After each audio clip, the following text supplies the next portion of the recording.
We're all juggling a wide range of tasks, deadlines, goals, and commitments, on top of shifting priorities and competing requests. So what's the best way for a busy person like you to manage all of your work? The key is to build a map, your main action plan. This is a foundational productivity tool designed for busy people like you. This is essentially your to-do list, but it's so much more strategic than any pedantic to-do list. This is your priority management system where you will effectively be able to rank and manage all of your work. You can build your map in one of many different tools. The key is to pick one that works for you and is supported by your IT department.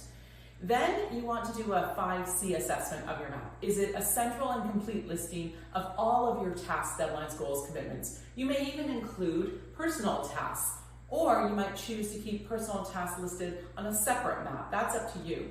Next, we want to make sure we're categorizing our work because we prioritize within categories, not across categories. And this really does help us to keep focus on all different aspects of our job. As well, we want a commitment associated with every task. That's the deadline. And this is how we rank our work, by deadline. So we want to prompt deadlines where none exist. And finally, we want to consult our map on a daily basis. We use our map to plan our day and plan into the future. So where have you built your map, and does it align to the 5 C's?